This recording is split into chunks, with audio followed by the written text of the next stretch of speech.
The pain struck me like a hidden blade when I discovered it. A small tube nestled in the side compartment of her purse.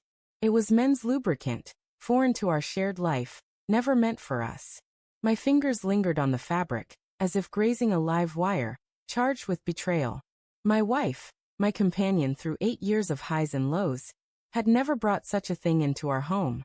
Not for me. Not for us. That small item spoke louder than any confession could. She was unfaithful. I didn't raise my voice or demand answers. Instead, I sealed the bag, returned it to its place and stepped back, my face a mask of composure while my heart seared. That evening, as the sound of her shower filled the house, I sat on the bed's edge, memories flickering like old film. Her radiant laughter at our wedding, her weary smile after our first loss, the nights her touch anchored me through my darkest hours. They all replayed. For a fleeting moment, I questioned myself. Could I have misread the signs? Was there a reasonable explanation? But then I recalled her late-night work excuses, the phone now locked tight, the way she drifted to the mattress's farthest edge to sleep. No, I wasn't mistaken. That tube was no accident. It was a deliberate mark, a signature of her deceit. And signatures endure. The idea of retribution didn't strike instantly. Vengeance brews slowly, like a pot of tea left simmering, deepening in intensity until it demands attention. For days, I played the devoted spouse, brushing my lips against her cheek, preparing meals, nodding through her feigned exhaustion. But beneath the facade, I was honing invisible blades, sharper than steel, designed to wound deeply. I began with evidence. While she slept, her phone lay slack in her hand, like a child caught in a lie. I uncovered his name. Kareem, a coworker, married, father of 2. Their messages weren't just about fleeting encounters. They were intimate, emotional.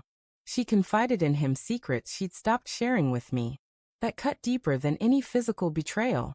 I held back from confrontation, instead collecting proof, screenshots, copies, a private dossier of undeniable truth.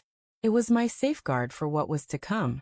Then there was the lubricant, that taunting silver tube, sitting in her bag like a festering wound I couldn't ignore. One evening, as she showered, leaving her bag unattended in the living room, I acted. I twisted off the cap, poured out its contents in silence, and filled it with clear superglue, thick, unyielding, final. I resealed it with meticulous care, leaving no trace. I didn't rush. I waited. Days drifted by, and her carelessness grew, emboldened by my apparent ignorance. I watched her pack that bag for her work meetings, my hands steady, my heart a block of ice. I pictured the moment she and Kareem would reach for it, skin meeting skin, their laughter twisting into panic as the trap snapped shut. It wasn't just about causing pain. It was about unveiling their shame. The night arrived sooner than I'd anticipated. It was a Friday, and she announced plans with coworkers, her voice practiced and casual. I kissed her forehead, flashed a naive smile, and urged her to enjoy herself. An hour later, I was in pursuit. I didn't need to guess her destination. Kareem's apartment was no mystery. I'd already mapped it out. I parked 2 streets away, my eyes fixed on the shadows dancing in his window. My phone vibrated with her text. "Don't wait up." I nearly chuckled. The chaos erupted 20 minutes later. Shouts spilled into the street. A woman's scream, a man's agonized bellow. I edged closer unnoticed. Through a gap in the curtains, I glimpsed the scene. Kareem, doubled over, clutching himself. Her frantic, both ensnared by their own reckless desire turned catastrophic. Neighbors clustered outside. Someone summoned an ambulance. Red and blue lights pulsed against the building. Kareem staggered out, pants barely on, shame clinging to him like a second skin.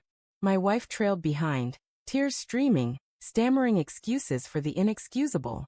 The paramedics understood, the police understood, everyone present understood. They weren't just exposed, they were shattered.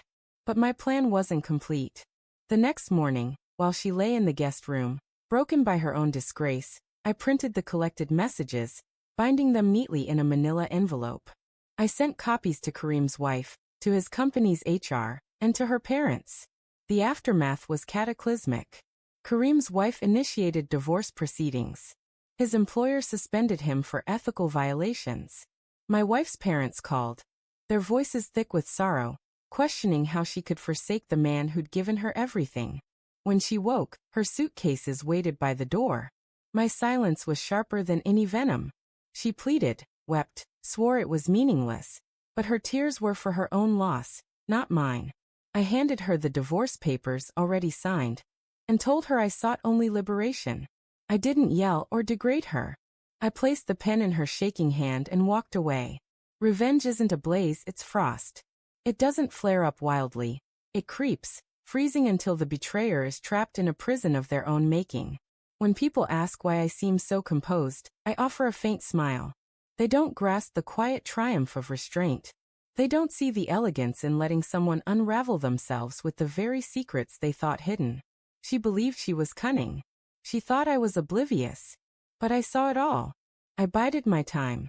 I chose my moment. Now she bears scars far deeper than mine. And I am free. I lost a wife, but gained something greater. The knowledge that betrayal only holds power if you allow it. The truest vengeance isn't rage, it's mastery. And mastery is something I never surrendered.